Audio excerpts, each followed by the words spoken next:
Yo, people, it's your boy Torch. Welcome back to the press conference. I've got my guy with me, JRF the Gooner. You already know what to do. Type in on Instagram and YouTube. Follow up his ting. But yeah, man, we ain't got no Kerr today. Unfortunately, he's on holiday. Arsenal with 2 losses in a row. He couldn't take being in England anymore, so he done the troops and just flew out of the country. Isaac's going through some exams right now, so I want everyone in the comments to wish Isaac all the best on his exams. And yeah, man, when he passes, hopefully we'll see him back. Hopefully in August, September times, but whenever he feels like his workload has eased up. But JRF, how are you, my brother, man? First time here, how you feeling? I'm good, man. I'm good. I'm a bit disappointed over the weekend, after the weekend we had, but it is what it is, to be fair, you know. Being so close to getting top 4, and now it just looks like we're just going backwards, bro, to be quite honest. If you had to put on a scale of 0 to 100, how confident you are of Arsenal now getting top 4 after the loss to who did you just lose to? Crystal Palace and Brighton, man. Yeah, so scale of 1 to 10, if I'm honest with you, I always said that we needed to win our next 3 matches, so including Crystal Palace, Brighton, and then we're going to be playing Southampton. I thought those matches were crucial because we've got some big matches against some very good teams coming up. You know, the likes of Chelsea, obviously the North London derby as well, West Ham as well. And I thought, before we play those matches, we needed a little buffer. Unfortunately, we haven't got that buffer. We've lost to Crystal Palace. I thought, it was key to actually bounce back. And now we're in a sticky situation, to be quite honest. So I just kind of feel now, in terms of top 4, I'm not confident at all, bro. I would say it's gone down. If you'd asked me after the Crystal Palace match, I would have said 6. But now, in terms of getting top 4, I would say 4, bro, to be quite honest. Before the season, let me ask you, what was, not your predictions, but what did you expect of Arsenal? Did you expect a top 4 finish? Top 6? Well, this is the thing. Obviously, we finished 8th last season. I was just hoping that we could get top 5, if I'm honest with you. But you know what it is? It's like when you get into the season and then you're actually going for top 4. And things change. Yeah, and then things change. That's what disappoints me the most. So if you'd asked me at the beginning of the season, they said top 5, I would have said I'll take that, to be quite honest. But now we're in a situation where we could have got top 4, and we're kind of competing against our rivals, or in our Tottenham. London rivals, so to speak. I'm highly disappointed, bro. I'm highly disappointed. So let me ask you now, quick, before we move on to another team on Arsenal. I know it's a bit reactionary, but I just want your honest opinion on it. The situation of Mikel Arteta. Now, I know, unless something absolutely ridiculous happens in terms of him losing every single game from now to the end of the season, he ain't losing his job. He's there wherever Arsenal finish, unless they lose every single game from now to the end of the season. We can both agree on that. Yeah. But if you were Stan Kroenke and Edu, what would you do? If he didn't get top 4, based on the season you've had, you lost the first 3 games, couldn't score a goal, you had some good form in between, he made some key decisions in January. What would you do with Arteta? And are you Arteta in or out? I've seen a couple fans be reactionary with it. League honour. Yeah, sack him. I think that's a bit much, to be quite honest. I think, we've had a complete overhaul in terms of the team that we had previously. So there's been a lot of changes that that Arteta's had to make. And if I'm honest, we're going in the right direction in terms of the way we're playing. They're playing his style of football. I would stick with Arteta. Definitely, I'm not Arteta in, Arteta out. I'm saying in terms of the actual trajectory that we're going in, it's positive. The players that he's brought in at the beginning of the season, the likes of Ben White, even Nuno Tavares. I was going to say, even though it's a mistake at Liverpool, he's been solid enough for it. He's like 22. He's going to make mistakes. He's going to make mistakes. They're going to make... These are young players that have been brought in, We're relying on a lot of young players, I would say, in terms of the likes of Martinelli, Smith Rowe. They're good players, We see Martinelli's just been brought up to the Brazilian international squad. He looked fire in their training drills. He did. Smith Rowe as well, he this season he's broke into the England squad.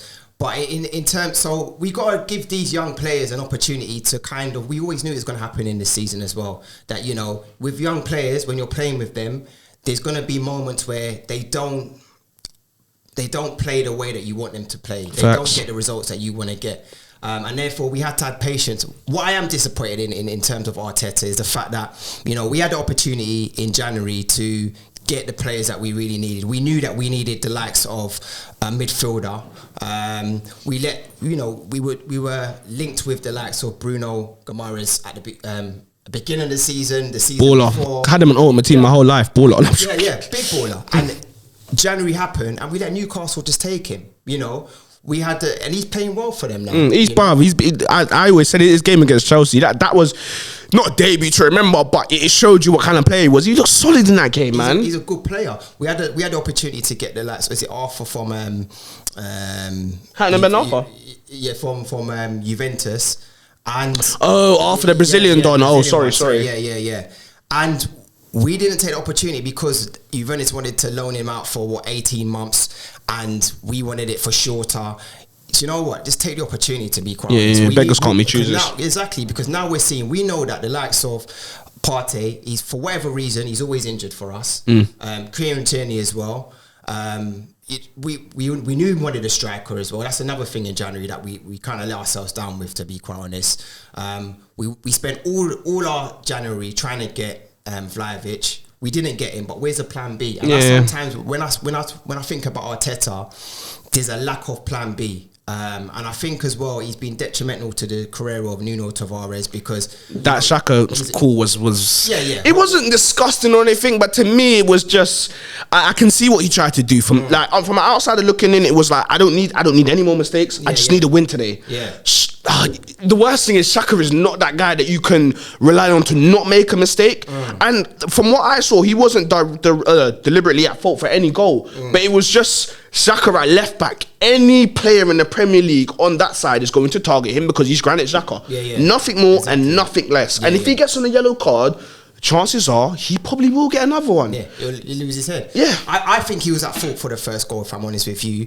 But we move on. But like you said, we brought in Tavares to play when Tierney's not playing. Yeah, exactly. To play that left back position.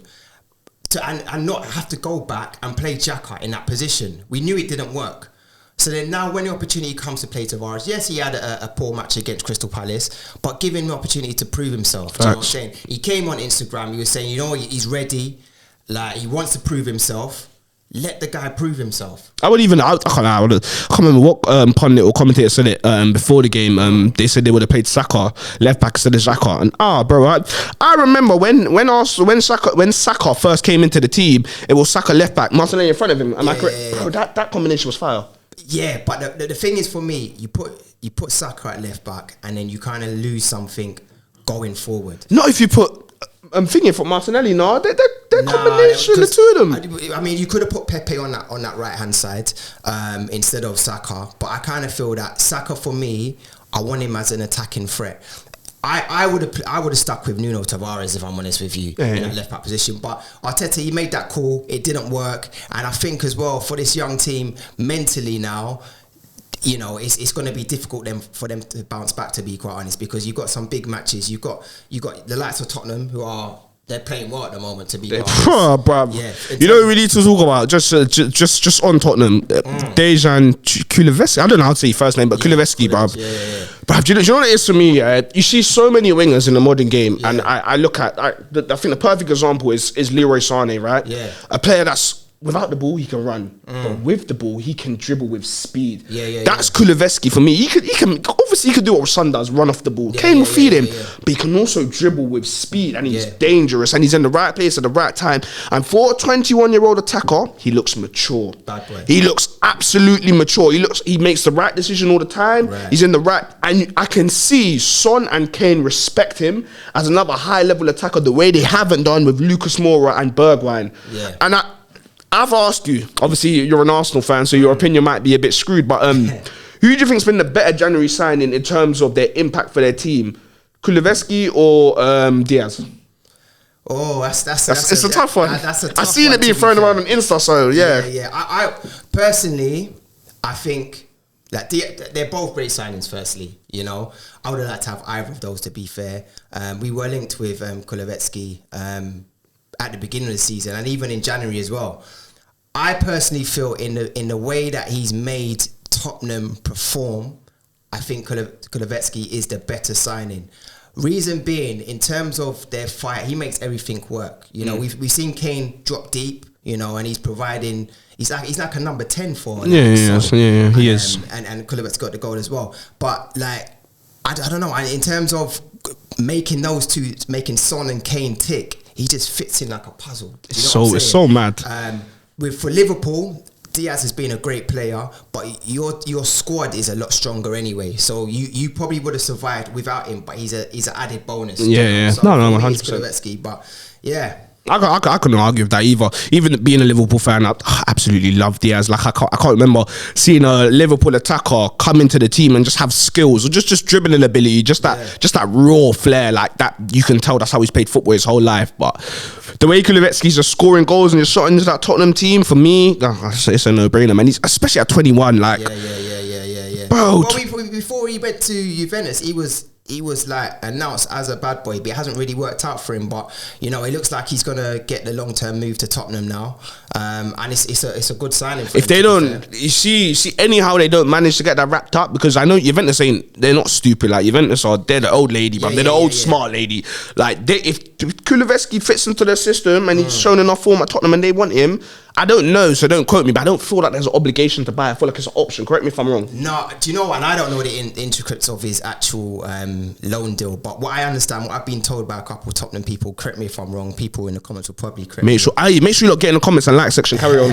But what I've heard is if he plays a certain amount of games, he's basically... It's like triggered. He's triggered. Okay. So, yeah, it looks like they're going to get him. Great signing, man. Great signing, to be fair. So he's made him work. On Tottenham, obviously, that's your North London rival. If you was Levy or Conte in the summer, what do you think they need to...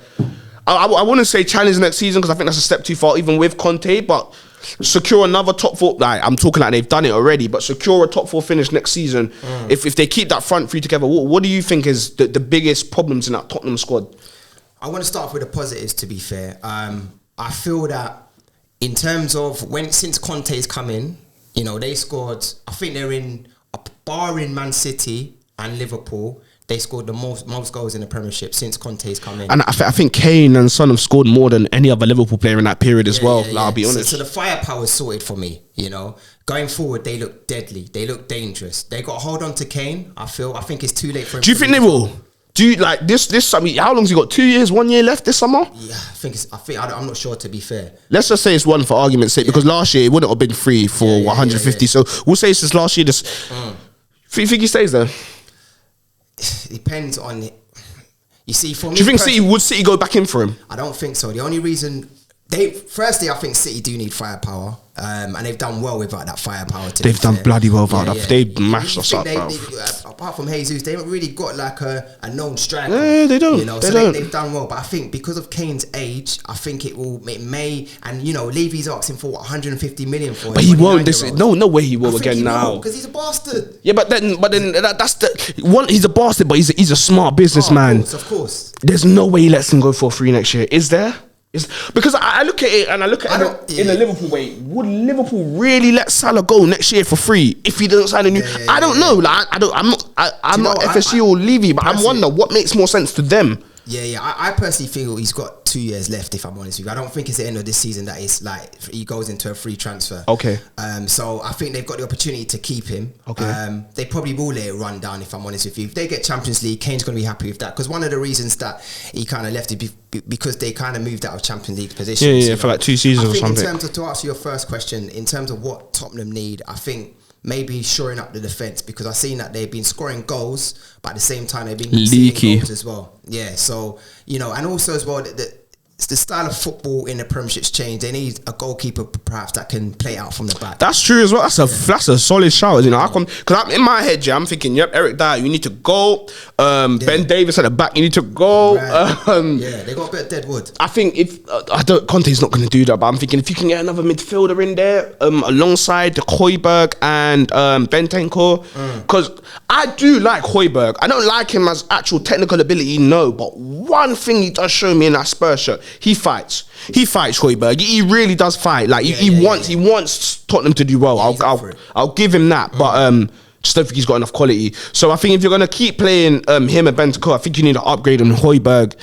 So yeah, two centre backs because Eric Dyer and Ben Davies face it. They're not of the standard. Like you said, probably a ball playing goalkeeper. You could probably find one cheap somewhere in them top leagues. I just don't know where. Maybe like in the Portuguese league or something. And then. But you know what the great thing about Conte? He knows the Italian league. Do you know what I'm saying? He's gone there. He's gone to Juventus. He's got players that are not necessarily playing for Juventus, and he's poached those players. So he knows that league. He knows who to go for. When you see Tottenham sign a 2 million goalkeeper from Sassuolo, you know why, man. Conte knows the Italian league. Facts. But usually we touch on next, the big one, man. Liverpool versus Manchester City. Before we even get into the game, I'm just gonna tell you lot straight up. We held some corn, even though it was a 2-2 draw. We held some corn. Before the game, how did you see the title race going? And after the game, how did you see the title race going? And I'm just going to break down what the fuck happened. Yeah, I'm going to flip that onto you after as well. But before the game, I felt that, do you know what? Liverpool in that position of being chasers, I think they kind of like that position because they are relentless. Sorry to cut you, yeah. A lot of people say this now. A lot of people say this. I do not agree with that, bro. I don't. Do you know why I don't agree with that? Because the first time I would agree with it because we was in that position where it's the first time we're in that position. So you'll take it being chasers. If they step up, they step up. If they don't, 1 point, I can deal with that for one time, bro. Yeah. I cannot deal with the heartbreak of being the team because this is how it's going to go from some people, like Liverpool fans, like me, or a Jamie Carragher on Sky Sports, they'll spin the narrative and be like, yeah, Liverpool are the only team in Premier League history to lose the Premier League by 1 point in 2 seasons. Yeah.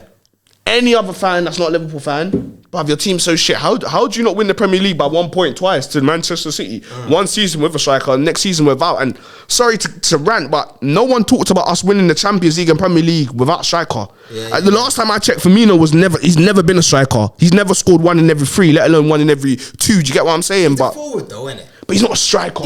Foden's a forward. De Bruyne's a forward. They all play false 9. None of them are. Do you know what I mean? Like, Bobby was a 10 before he come to us. I know he's always played 9 for us. But he ain't that number 9. Like, he don't score enough goals. And he just don't do that role. Now you got Jota, though. So he's still not a striker, though. But he gets the goals, though. He's proven it. But so does that mean that a false 9, if he scores goals, he turns into a striker? Where do we draw the line on what's a false 9 and a striker? Personally, I just feel that you guys have got enough. False 9 striker, whatever. You've got enough firepower. But personally, I feel that in terms of going back to your other question, though, I'm gonna flip it back. Yeah, go on, do your thing. I thought at the beginning of the season that City were the favourites still, even without a striker. I still think City are the favourite. And you're not going to hate me here, but I wanted City to win up because I got too many Liverpool. Oh yeah, we had this argument on the Insta. This why I cover my ears gone. I'm joking. Most Arsenal fans want City to win because no one knows those City fans really. I don't want. Apart from you, Big Steve, if you're watching. But and I still want them to do it. But I kind of feel that I feel in terms of now when I'm looking at it in terms of that result, I think that it suits City more. And 100%. Is I feel in terms of your remaining fixtures, I don't know the intricates, but the 3 main ones, United, Everton and Tottenham. Exactly. I think all 3 of them are at home. All 3 of them are at Anfield. But Merseyside derby, Everton are fighting for their lives. Do you know what I'm saying? But they're safe now. I was going to ask you that next, but they're safe now, man. You think they're safe now? Now they are, because Burnley losing to Norwich. They've got some hard matches though, you know. Burnley lost to Norwich, bro. If you can't beat Norwich this season, you can't do much, man. Yeah. I feel Liverpool have got the harder remaining. Oh, 100%. I won't argue with that. Looking at City, they've got like West Ham and Wolves, I would say, are the harder matches, to be fair. But I think that result, it suits City more. But at the same time, you never count out Liverpool. That's the thing. You guys are going for it. And one thing I would say about, I think in terms of City, they showed against Palace as well, that sometimes they don't hold their nerves. They showed even in the Champions League finals or where they've got so far, they don't hold their nerves. I think with this Liverpool team, you guys know how to hold your nerves and you'll keep on going for it. You're relentless. See, I would have said that, but yesterday we didn't hold our nerves, bro. Yesterday was the most. Talk to me about yesterday. Yeah, so that's the most shaky in my lifetime I've ever seen Liverpool play football. I'll be honest. I think first half maybe. Even the second half, because what a lot of people don't. I watch Liverpool week in week out, so. what my thing is, bruv, when we control the possession, we win, which is 100% of the time, and we win more or less 100% of the time, innit? Take or give, but you get the point I'm trying to make. Bruv, we could not get the ball off City, which is fine. We've had periods where we couldn't get the ball off City before, but one thing we wouldn't do is not press them all the way up to their goalkeeper. I've seen Ederson make mistake after mistake against Liverpool. I've seen it with my own eyes.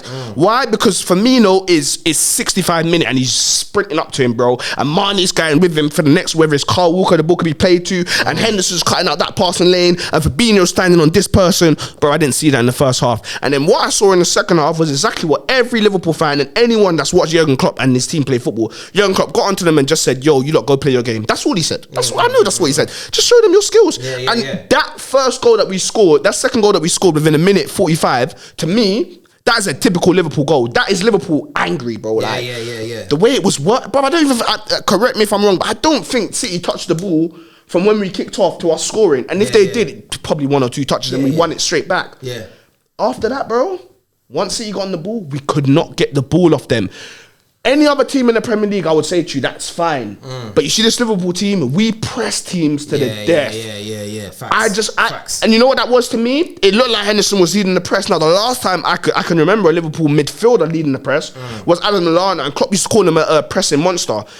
Klopp used to love him leading the press because he said he always knew the trigger. He knew every single player in the Premier League when they took a touch on their weak foot, when they was going to take a heavy touch, like Lallana had them little just details that an average player wouldn't have. Now, whenever Henderson went to press in that first half, nobody went with him. Arms up, they weren't going with him. City kept the possession and build up their attacks before you know it. They're in on goal. Bro, they could have been 3-1 up at the first half. Do you know what? One of the things I was going to say, you know, with the Sterling goal, I know your heart sank for a second, didn't it? Bro, it sunk, and then I put my hand up in the air, and you know what I remembered, bro? That Tottenham moment. I said, Sterling, it would be you twice. Same stadium, same bullshit, but like, bro, half a centimetre. Yeah, I know, it's ridiculous, man. And I don't like that about VAR and all. But my heart was in my mouth for bloody Ederson, bro. Man nearly walked the ball into its own net. And that was no pressure. That was just foot get caught in the ground. But I would have loved that, because then people would have stopped talking about Gerrard and when they start talking about Ederson, innit? So bro, where do you think this leaves you now then? Obviously there's like what, 7 games left for you? Bro, I don't know, man, because it's just the way I see it, JRF is, I've never seen us be under so much. But like Trent gave the ball away 3 times in the first 3 passes. Like, so I don't know where that leaves us, because cool, with City, we don't play them every week, but we play them again this weekend. Before we have another Premier League game, we play Champions League and FA Cup. I don't know if that result leaves a psychological effect when we go next to play them. You think so? I do. I honestly, because I've never seen our Liverpool team just get booked. Like the last time I saw us, but you're away from home though, bro. You were away from home. Do you know what I'm saying? Like that's the last City as well. They play but football. I've seen us go to City, get battered for the first 20 minutes. In the Champions League, they score a goal. Their second goal gets disallowed for offside, which was bogus, and then we come back and win the game 2-1 without barely touching the ball. I think we had like 40, because that game they played 5 at the back, but their 2 wing backs were attackers. Their 2 midfielders was attackers. They took the piss that game because we beat them like 3-1 at Anfield. So they had to get back the aggregate score. But nah, man, I think I said it on live yesterday, and I think every single Premier League fan is guilty of this. We don't give Man City enough credit. And I think the reason why is what you said earlier. We don't know enough Man City fans. Like last year, we did a treble. No one talks about it. A domestic treble, but no one talks about it. I asked my bedrooms on live yesterday, if Liverpool won a domestic treble this season, we won the Carabao Cup, we won the Premier League and the FA Cup, when would you stop talking about it? They said never. No one's talking about City's treble last year now. So it just like, they are really a good team. And maybe as a Liverpool fan, I think before the game, I just underestimated them, JRF. In terms of our season, like you said, first time I said it, man, I just don't see us win the Premier League after that result. I don't, just because of the manner of the way that they played. It hurt me, bro. It hurt me because I just thought we was better than them. I thought we was better than them. Because of the remaining fixtures, it's going to be difficult for you guys. But in terms of the quadruple, then you're saying that's done. Oh God, don't do me like that now, man. Oh my God, no, because the quadruple's always on. But you said you're not going to win the league. I know. It's a mad world that we live in, man. Bruv. Oh man.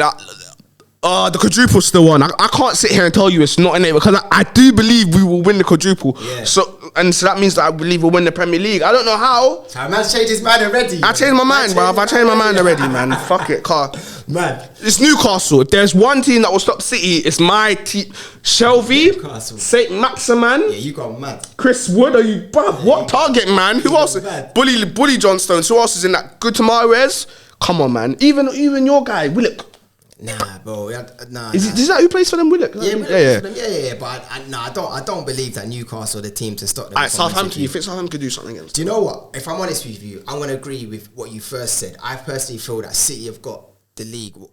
In terms of the Champions League, though, I kind of feel that they're gonna bottle it again. I think Atletico will knock them out. Look, let's talk about that now. Obviously, they won it 1-0. I think a lot of people's criticism on that game was how many chances it takes City to score. Obviously, it's Atletico Madrid. But you know, first time they knocked you guys out. Was it Europa League or was it the final? Nah, it wasn't. It wasn't Atletico. In terms of what? Atletico, didn't they knock you out a few years ago? Nah, bro. You don't never played Atletico and lost? Not for a long time, bro. Because Atletico would be like Champions League. When was the last time you not? I swear you not played Atletico. Nah, it's a long time, bro. Swear. But in terms 2016, 2017, like it went around then. Nah, but I'm saying in terms of Atletico though, they're defensively they're sound, innit? They're very boring in the way they play, but they're sound. But I do think that City will still qualify. I think they bro, don't get twisted, you know. Atletico could play football. They came to Anfield and they knocked us out of the Champions League. Only lost. Bro, and they played Lorente. Was that time when Partey was playing for them? Yeah. Bro, they both games. I think they beat us at home and they beat us. And they played well. But they played even this season when we beat them 3-2. It was 2-0 to us. Yeah. Cato got absolutely burnt for both goals. Yeah. It went 2-2. We got a penalty that it was a high foot, but you know them high foots like both players are going for the ball, bro. One just gets caught in the face, the other one puts his foot up. Do you know what I mean? When they play like, bro, I like to call it prime Arsenal, that one touch quick football. They're a problem. Yeah. Can they get the ball off Man City to do it enough? I don't know, but do you think they're going to do it this season and knock out City? I do. I don't think City get past them at the one Metropolitano. That's a little brother. Suarez and Griezmann, if they play up front with what's his name, man, João Felix. Bro, João Felix, I like him. He's a bad boy. I like him a lot. I like him a lot because he can do a lot with a little bit of the ball. Yeah. No, definitely. I feel City will get through to the next round.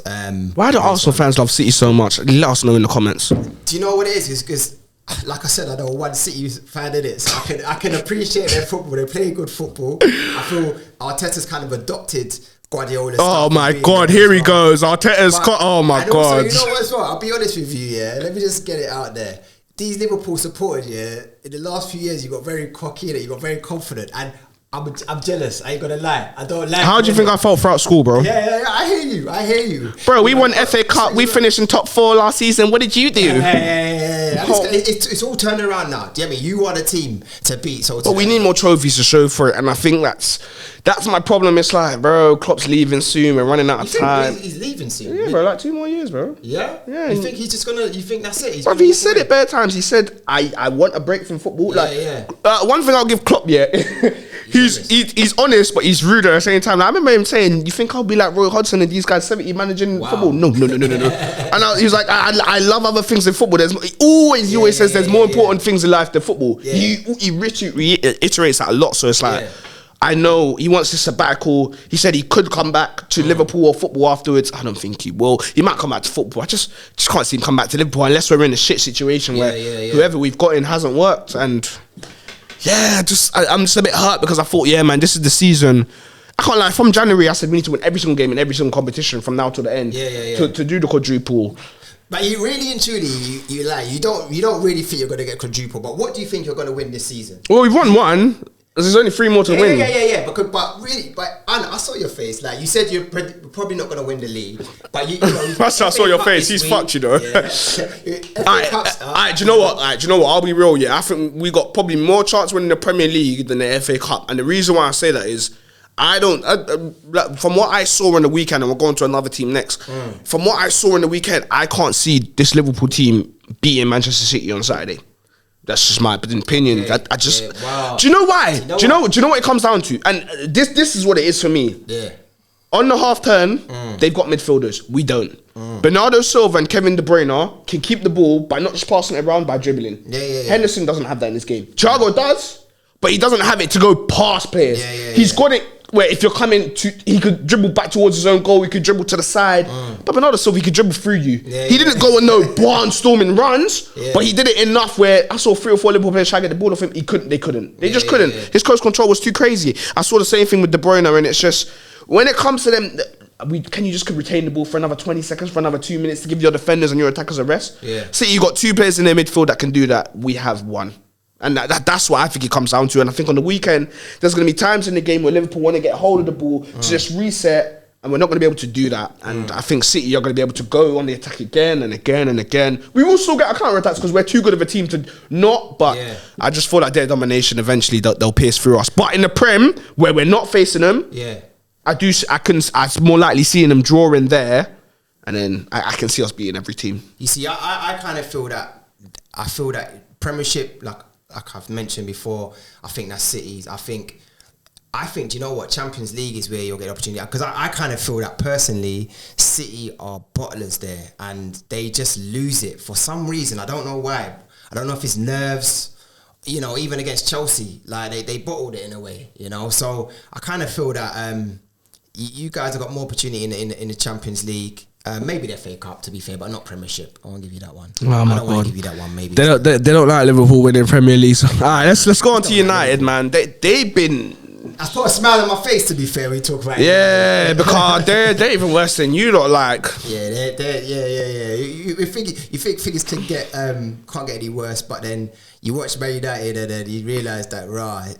But they didn't play that. They weren't terrible at all. Like Rashford actually played well. I think in the first half they were good, and I think what happened was, I think Everton got a lucky goal, a deflection. I felt sorry for Maguire, to be quite honest, because I kind of felt. Let's talk about him. Let's talk about him. Where do you stand on him? Because I love seeing this debate. Like, and not just where do you stand on him now. Where do you stand on him from the moment that Man United was going to make him the world's most expensive defender? Where have you still like? What is your from that day till now? What is your thoughts on Harry Maguire just as a football player? Yeah. In terms of Harry Maguire, I kind of feel firstly 80 million was way too much to be playing for. So how much is he worth?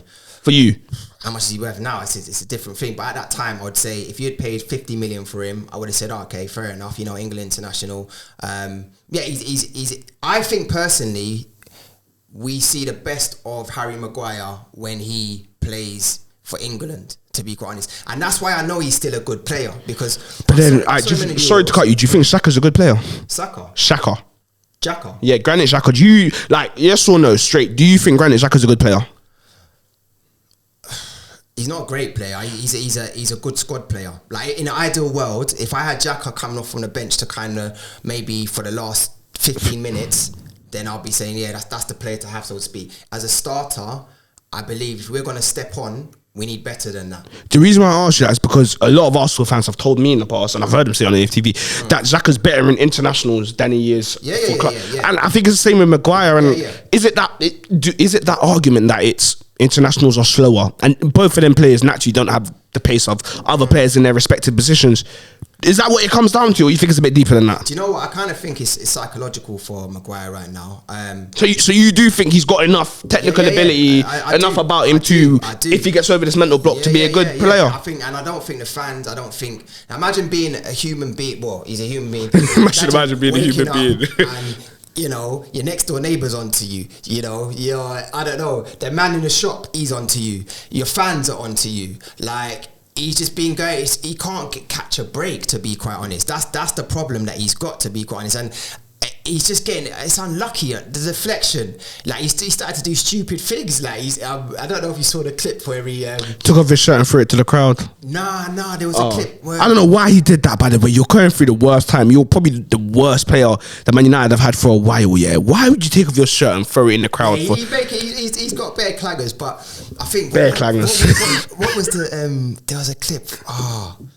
When he, one of his old players must have made the got onto him. No, one of his old players made a foul. My man Maguire puts his hand up Oh to say yeah, foul. handball, Like, handball. He's lost Yeah. at the moment, and that's the problem. He's just He needs help psychologically to push him forward. I don't think he's a bad player. At the same time, I don't think he's worth 80 million. But I don't think you know what. Do you rate him? Do you rate him higher than Ben White or Gabriel? No, I wouldn't want Harry Maguire in my team. So how the hell do you? Too far. So if you would not want Harry Maguire in your team, how is he? I wouldn't mind him in my squad. No. We're talking team because if we're talking about a player that's decent, for me, a decent player should start in at least one of the top 6 teams. Does he start in any? Say that again. Does he start in any top 6 team? He don't start in Liverpool and City and Chelsea. No way. You're saying he doesn't start for Arsenal, yeah? Maybe not Tottenham either, to be fair. Well, is he better than Eric Dyer? Because I think he's got less mistakes in him than I think Eric Dyer's got less mistakes. I just think that if you can because the right manager can get the best out of Maguire, and I don't believe that. I'm sorry. Do you know why? Do you know why I don't? Because I see everyone making so much excuses for him, yeah. And True Geordie said it, yeah. And I said it in my head before True Geordie said it, but True Geordie said it out loud, and it was so true, bro. I've seen this guy make mistake after mistake after mistake for Manchester United, yeah. When you do that, you're just not good enough. It's for me. It's that simple in football. In football, you can't make mistakes and be called a good player because good players don't make mistakes. Yeah, but don't you feel that players like he makes a lot, bro? Yeah, like, but don't you think that players, even the top players, go through periods where look at Harry Kane at the beginning of the season. Harry Kane at the beginning of the season, like, was terrible. He couldn't. He took Harry Kane was out. Harry Kane was out of form. Yeah, we can say that. But has Maguire, since he's come to United, ever given you that form that you would associate with a Virgil van Dijk?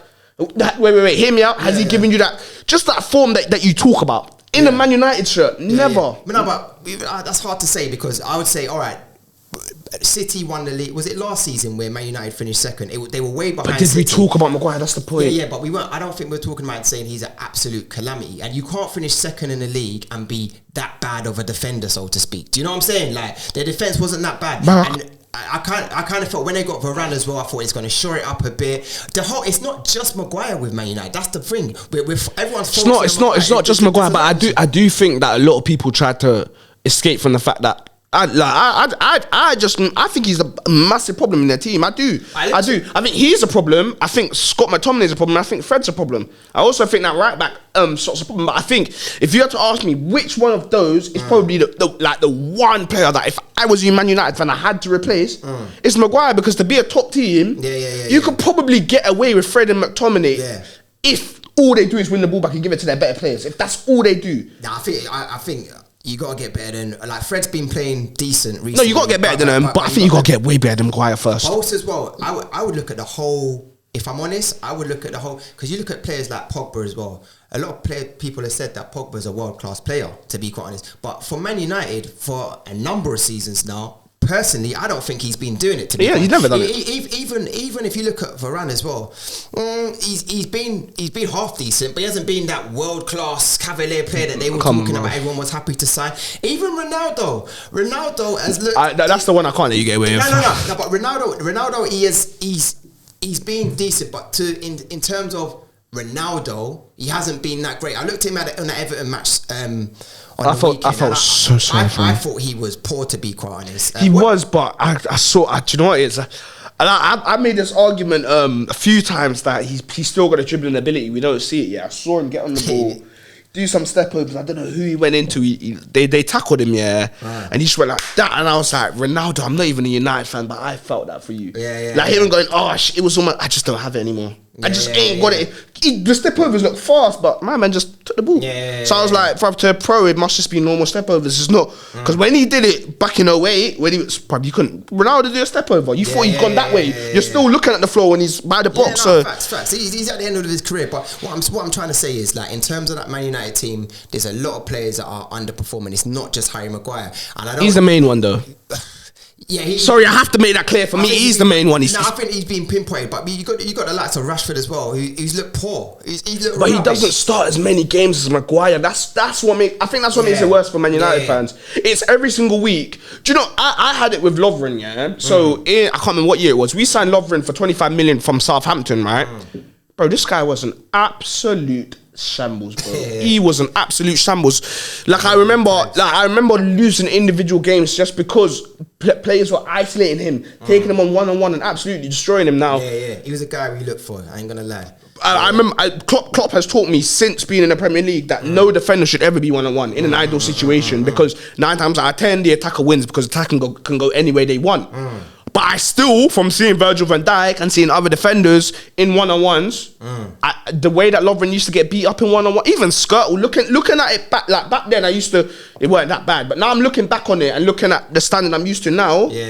Bro, Harry Maguire's the same. Any one-on-one Harry Maguire's in, I back him to get ripped to shreds, and it doesn't matter who it's against. So would you say, in terms of like we're going into the World Cup, would you say that never taking him? Never taking him. My centre back pairing will be Ben White and John Stones every single day of the week. Not even in the squad, because wouldn't you say that in the Euros then that he played well, but I still don't think he's that good, man. And who was it? Was it someone on TalkSport pointed it out, saying maybe if we didn't have a Maguire and we had another defender with pace like a Joe Gomez, if he had played a full fit season, we would have seen him and John Stones stepping further up the pitch with the fullbacks. Maybe we would have played higher. So maybe after we scored the first goal against Italy, we wouldn't have to go back into that low block, because we all know we started against Italy playing football. First team to get the goal was gonna. If Italy scored first, they would have shot. That's the Italian way. We would have done the same thing. So that's not the problem. But I know for a fact, if we just had a centre back with more pace, maybe we would have stepped a little 10-15 yards more. Then we would have boxed them in more. Every player in that England squad has played some sort of pressing football, whether they play for Arsenal,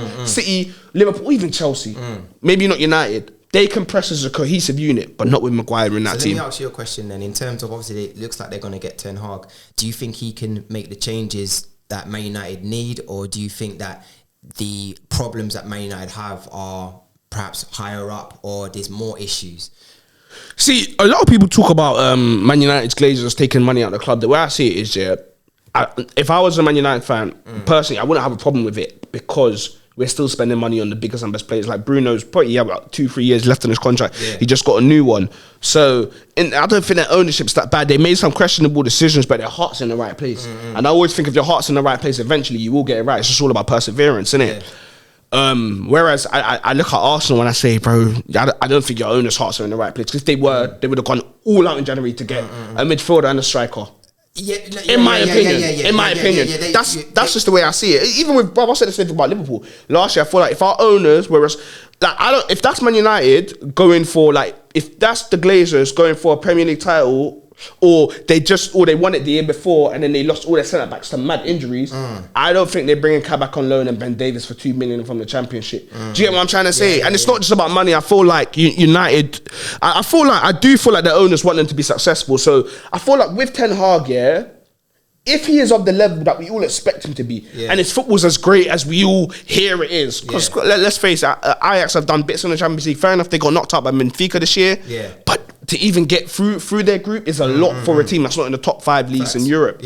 So if he's as good as we all think he is, then man, because they got the money and the owners will spend it, like their heart's in the right place.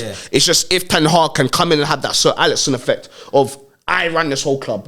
Everything. And exactly that, because I kind of believe that they've had a lot of managers who haven't had full control. You kind of, Jose's the main one. He tells you, I didn't have shit at United. I didn't have no control either, I don't but feel. He didn't warrant it.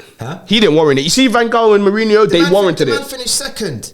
It's Oli though, bro. This is Jose Mourinho and Van Gaal we're talking about. Like, if Van Gaal's in your face telling you I want full control, you give it. If Oli's in your... It's Oli. I think... Perception, innit? If Ten Hag gets full control, I think he can make a difference. But I do feel that they've got a lot of things to clear out in that Man United team, and I feel there's a poison. But they got the money to do it. That's the thing with United. They have the money to do it within 2 transfer windows. Like...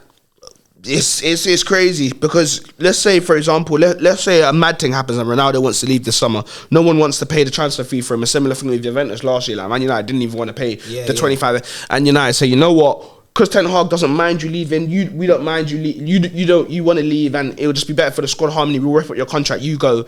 Back them to bring in another top class player, bro, because they've got that kind of money, and it just their rebuilds a year quicker than mine or yours would have been. Yeah, but then at the same time, in terms of we talk about a rebuild, I think Ten Hag would look at that squad and say, do you know what? Yeah, we've got a lot of individual brilliant players, but there's a lot of players that are on their way out. You know, the likes of Pogba, Harry Maguire. You're saying that he's not nowhere near good enough. You know, there's a lot of people. Rashford as well. They're talking about potentially maybe leaving as well. He'll stay though, but he. You see when people say he should move on for his career, if he went to like maybe not Spurs now because Kulevetsky's there doing a mad thing, but if he had a move to Arsenal or Spurs, that would do his career the world of good. He can't go to a shit team. No. You see, would you take him? I ask Curtis. No, I wouldn't, man. Personally, take him. Nah, that's good for Kerr. Why? No, because do you know what? I've looked at Rashford's scoring record. Scoring record in the Premiership. Yeah.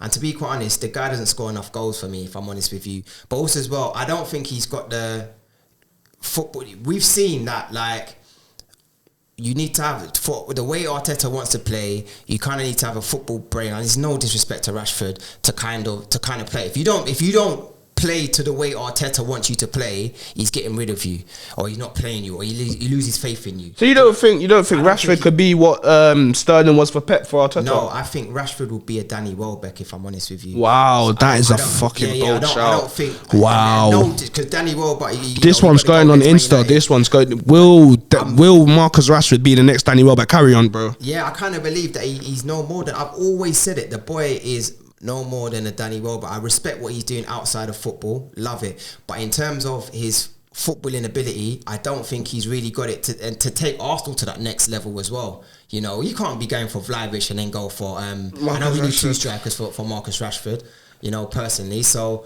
No, I don't. I wouldn't want him to be quite honest. But the only Welbeck. Yeah. The only thing I would say is maybe we need 2 strikers. If he's the second option, then, you know, maybe, yeah. But he's not going to be that main. How much is he worth to you? If Arsenal wants to go on for it, how much is the right price of Rashford? Right. So there's 2. Obviously, there's the English price that you're paying. That's the ridiculous price that he's not worth. So they'll probably say like 60 million or something like that. Me personally, I believe he's not worth more than.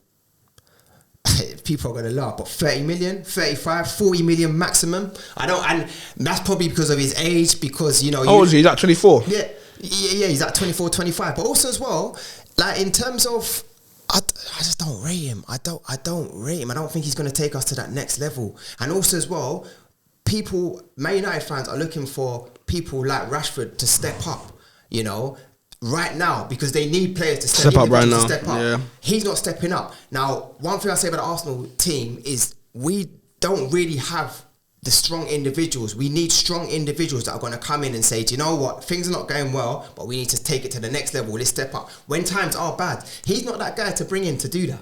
Yeah, no. I hear you on that. I just feel like, I don't know, someone with pace. He's a little bit direct. I feel like he could be a nice addition to Arsenal or Tottenham. It's not a bad one. He can hit them, innit? Like you see them players like they can hit one, but it's how many times they actually do hit one is I don't know. Yeah, I don't like them, man. There. I don't know. I like a man. It's like you want a leg man, innit? Arsenal need a leg man. Arsenal do need a leg man. I just feel like, I don't know. Just from an outsider looking in, I think if Tottenham or Rashford, if Tottenham or Arsenal got Rashford, I will look from afar and be like, bro, that's a good move for him and for the teams. Let's talk about Chelsea versus Real Madrid. Obviously, they got patterned last week. It was a Benzema show, but I know you lot have heard that on YouTube from probably a million YouTubers already. Is there any chance of Chelsea doing something against Real Madrid? Either tomorrow or Wednesday. Obviously, they did beat Southampton 6-0 on the weekend. Yeah. Werner, I think he got 2 goals and an assist, but I know he definitely got 2 goals. Yeah, he got 2 goals. Havertz as well. Personally, I them 2 played well together for Germany as well, so I'm surprised Tuchel hasn't played them together more for Chelsea. But yeah, go on. Yeah, no. Can they come back? I think they can come back. Do you know what? The guy I think personally they got to look to is a guy who scored. I think he scored 8 goals in 11 games. Is Havertz. Like he's on form for me personally. In terms of beating Real Madrid is that the Bernabeu? Yeah. Nah, it's not happening. It's not happening, isn't it? It's very rare they lose at the Bernabeu. It's so rare. It's 3-1 at the moment, right? 3-1. So kind of 2 goals and it goes extra time, innit? Yeah. No, definitely. But I kind of feel that Benzema he's on prolific form. I know it's been talked about already, but he's on prolific form. Best player in the world for you? Or is that Salah? Is that Messi? Is that Ronaldo? Is it Lewandowski? It's not Ronaldo. I don't no disrespect to Ronaldo, because I still think he has got something in him. Is it Messi? No, it's not Messi either. Don't be silly. I kind of feel. No, it's because the way you said it's not Ronaldo. I was like, oh, go on. He's up there definitely. I mean, the guy scored what 24 goals in 27 games in the league. I think it might be 27 and 27. I think it might be even better than that. I think. Correct me if I'm wrong. 11 games in 8th in the Champions League. Yeah, ridiculous. He's lethal at the moment, so he's definitely up there in terms of one of the best players right now. Obviously, the likes of Salah are up there as well.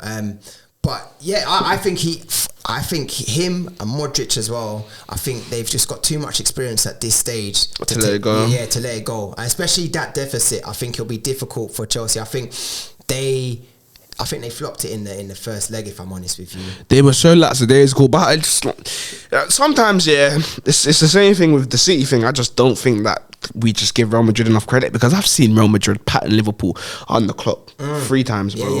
3 times, like.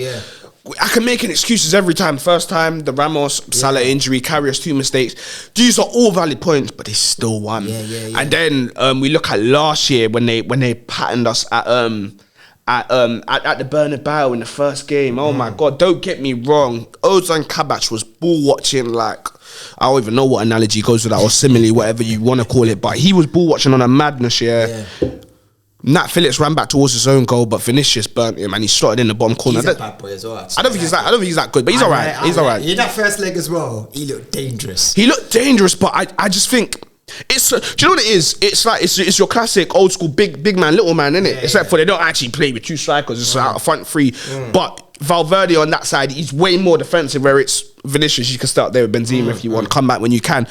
I just feel like it's Benzema. Anytime you got the ball, I look for Vinicius if I can. Vinicius, same thing with you. But it's the more Vinicius. You better find Benzema, because I've seen Benzema look at him like, bro. And then I've seen Vinicius go up to Benzema and be overly happy to celebrate when he scored. But I feel like that's just that respect from a young man to an older man. We all saw the video of when Benzema was like, "Oh my life, he's playing against us." And ever since then, they've been the best of friends, scoring and assisting for each other. So it just goes to show, like, we may not see all the things in front of the scenes, but you can tell from a few things for celebrations and that, like, who values who.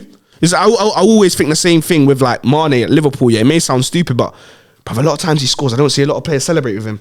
It's mad. Salah, but the whole team runs there. I caught them little things. I'm like, what's going on here? Like, it's even the second goal, the goal he scored. Like, I don't know, his face, he wasn't excited. I didn't see him celebrate on that. And that's his birthday goal, bro. That's his birthday. It was his birthday. I didn't know that till the game as well. Certain things, I'm like, what's really going on? But Vinicius, I can tell, man, he looks up to Benzema on a mad thing. So their relationship, both on and off the pitch, man, is amazing. What is it with Benzema? Because obviously, he's like, 34, 35, and he seems to be in the best form of his life. Like, in the words of Carlo Ancelotti, he's like a finer wine.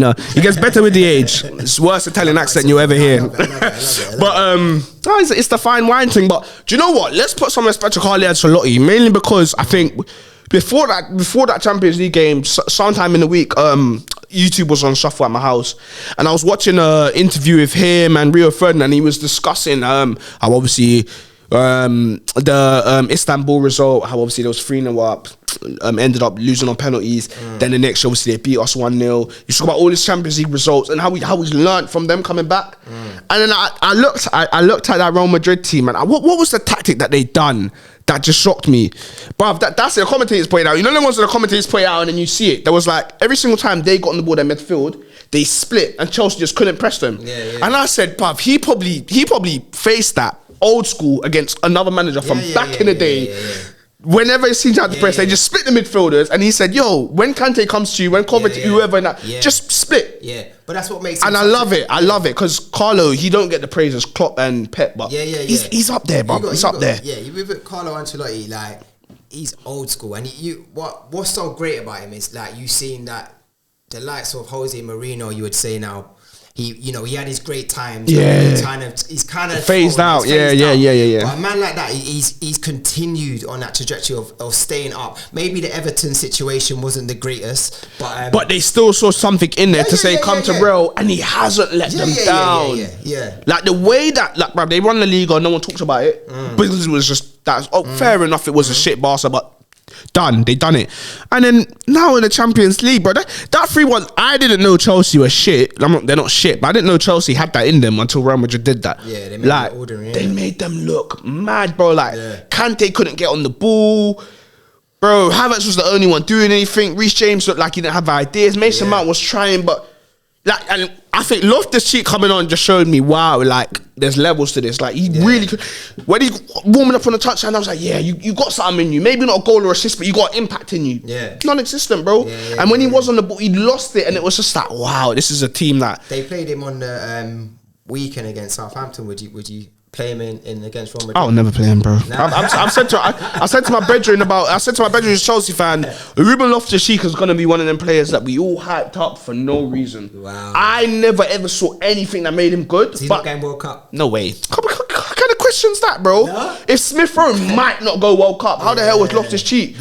Maddison might not go World Cup. Oxlade-Chamberlain, he ain't had a good season, but nah, you can't.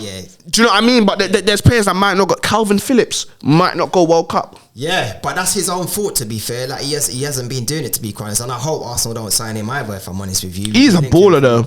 I don't think people underestimate how good he could play a pass. It's like with Shelby. I think people underestimate how good Shelby could play a pass as well. Oh yeah, no, 100%. Shelby's been doing that for year in, year out. I kind of want to see how Calvin Lewis, he kind of responds. I'll take him at Liverpool. Would you? Yeah, 100%. Calvin Phillips. Yeah, I think I do. Calvin Phillips, sorry. Yeah, who do you think I was talking about? I thought you, Calvin Lewin. Yeah. No way would I take Calvin Lewin, bro, his skirt wearing bloody weirdo, man. Like, bro, do what you want in your life. I just feel like it's a bit weird, man. But do what you want in your life, innit? Each to their own, man. But with Calvin Phillips, well, I tell you what, he's a decent player. He's done well. I don't know if I would take him, but yeah, he's a good player. Definitely. He would start over Xhaka. Him alongside Partey. Come on, bro, that's an upgrade. Yeah. You wouldn't want to pay the 60 or 50 for him. But he's more. I think he's more defensive than Xhaka, definitely. But with what Arteta's trying to do, he's a ball player, bro. I think he's better. He's better with the ball than Xhaka, in my opinion. Xhaka can hit one. But you know, and he's got the legs. I agree. He's got everything for your midfield. He's a good player. Yeah, I want better though. I know. Wow. I'm asking for a lot. Do you know what I'm saying? Because we ain't proven ourselves to get these better players. But if we're gonna take it to, I'm looking at the league. You know, you guys are nearly 20 points ahead of us. Yeah. If we're gonna step up to go to that next level, we need better than Calvin Phillips personally. But I do rate him. He's a decent player. I wouldn't be angry if we signed him. I'd rather him than Rashford. People are gonna get onto me, but. Yeah, no. That's a fair assessment. Any shocks in Europe this week for you then? Before we wrap up the show, you think that West Ham will get through past Lyon? Because for me, I'm sorry. I think if anyhow David Moyes wins the Europa League, and sorry, let me get your thoughts on this. I said a while back here, what Everton should have done. This is random, but I always thought. Remember how West Ham hired David Moyes? To get away from the relegation battle. Then they sacked him because they said he didn't play the West Ham way. They weren't playing attractive football. Yeah. Hired Pellegrini, wasn't working for them. Went back to David Moyes. Now look at them. I always said Sam Allardyce did a similar thing. I can't remember where he finished with Everton. I think it was 5th or something. I can't remember where they finished, but they didn't finish somewhere bad. And then they got rid of him because he didn't play the Everton way. He didn't play attractive football. Now look at them. Yeah. Do you think it will be a good decision to go back for Allardyce? No, I don't think it's ever a good decision to go for Allardyce. I think I feel like that's harsh, man. You know what? One time I think because I feel like we would have said that about David Moyes as well. Dude, I think you see, we're looking at the situation now. Is they've got a poor manager in Frank Lampard, so we're saying, I don't agree with that, by the way. No, you don't think Frank Lampard's a We poor argued manager, about this on Insta the other day. Bro, you're crazy, man. We argued about this. I think he's a good manager. Alright, let me finish the prayer. Go on. We're getting to that. But I know we're finishing anyway, so we may not be able to. But I would say that in terms of Sam Allardyce, I would hate if Arsenal ever got any team, like I'd be appalled. But then if Arsenal got David Moyes, you would have said the same thing. Yeah. But David Moyes, I rate him more highly than Sam But now Allardyce. you do though. You see, Sam Allardyce for me, he's not a long term manager to put into position. He's someone. Yeah, if you're in relegation, you need to scrap it out. He may be the guy to get in, but I don't believe he's a long term fix. In terms of Frank Lampard, he's not good enough. He ain't done his studying to be at this level. He needs to go back to something like, I don't know, Is Gerrard good enough? Only time will tell, to be quite honest. Well, we're seeing at the moment the way they got turned over in that second half to Tottenham. I didn't see nothing. The way when we played them as well, they looked poor, to be quite honest. I don't know if they got that tactical nous with things like to actually take it to that next level. Do you know what I'm saying? They were good players, but let's take that out of it.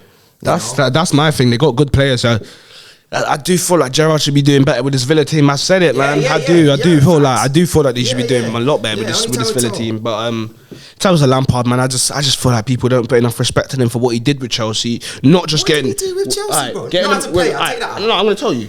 Getting them into the top 4 with a transfer ban that actually no. Yeah. Think about that for what it is, for actually what it is in the broad. Like, he could not sign any of his own players. Mason Mount, all of these guys, all had a season in the Championship, bro, and he brought them up to Prem level and made them consistent enough to get into Champions League, and then the next year, they qualified out the Champions League group and was on a decent run in the Champions League. Didn't they give him the 200 million after then, or he spent some big money, and then what did he do with it? Nothing. But let me ask you, bro, is half a season ever enough time for you to gel in with a full squad? You saw how many players Arsenal have signed this year. Yeah. You lost your first 3 games. Do you see what I'm saying? We need to play those players in the first 3 games. But what I would say is, do you think that there's been an upgrade since Tuchel's taken over from Lampard? Of course there has. Then what are we talking about? What we're talking about is who got them players to a level that Tuchel could even upgrade. Because Mason Mount from the Championship, I'm not sure if he'd have the same impact if he didn't have Frank Lampard first. No, Let's be honest. He gave him an opportunity. Not just the opportunity, bro. He nurtured them. He nurtured Reece James as well. Because remember, he worked with some of these guys before at Derby. So he knew their strengths and weaknesses. I don't think Tuchel plays Mason Mount as much as Frank Lampard doesn't have first season coming from the Championship. All right, I hear what you're saying. And then the whole squad looks different. He saw that Chelsea has some good young players. He gave them the opportunity. He nurtured them. Don't just say gave them the opportunity. I think in terms of taking that Chelsea team to the next level, he definitely wasn't that guy to take them to the next level. But neither's Tuchel though. Tuchel won a Champions League, which. Cool. Nah, I don't want to. No, but I don't want to take anything away from them. No, I don't want to take anything away from them. But you're going mad, bro. Like, you wonder what the World Club team or whatever. Everyone wins that, man. Yeah, everyone that wins. Obviously, you ain't never won the Champions League, so you wouldn't know, innit? But everyone that wins the Champions League 6 times, might be 7 this season. I got fresh money. I suppose I walked into that one. But what I'm going to say is though, with Frank Lampard, he's got a decent squad with that Everton team, and I don't think he's doing enough with that team that he's got. I don't think they're a great squad, but I think that they've got a decent squad to not be down there. But yeah. No, I agree with you on that. I just feel like everyone is harsh on Frank, not just you. I think Kerr. Is he your family? Nah, bro. You know him personally, bruv. Do you know what? I love a manager that can speak well in a press conference. I love that. He can do that. Bro? Let me finish, bro. He can do that. I love a manager that is confident in his style of play and says this is how we're going to play football from day one and backs that. That's what he does as well. Yeah. I love a manager that brings through young players. Yeah. He does that. He's not afraid to play young players, bro. Yeah. Shall I tell you who I compare him to? Go on. Who I feel he's on the same level with? If you say Arteta, No. Okay. That's a disrespect to Arteta. I'll say God. He's on the same level, as Steve McLaren. Wow. Steve McLaren. Wow. Yeah, I will leave it there. And this is why they say that the Arsenal fan base is deluded. Because it's just, you didn't need to go that low for an ex-Chelsea player. There was no need. People, if you haven't already, hit that like button. Like, what are you playing at, bro? What? We're an hour, 2 minutes, and 26 seconds and counting, and you ain't pressed it. Hit the subscribe button and press that notification bell, because if you don't get a notification from the press comments, you'll definitely get a notification for one of Bobby's spectacular interviews. I wish I could tell you who he's got up next, but I have no idea. But I know it's going to be a banging interview anyway. Hit that like, comment, share, subscribe button. Peace out. I tried to see it, but I couldn't.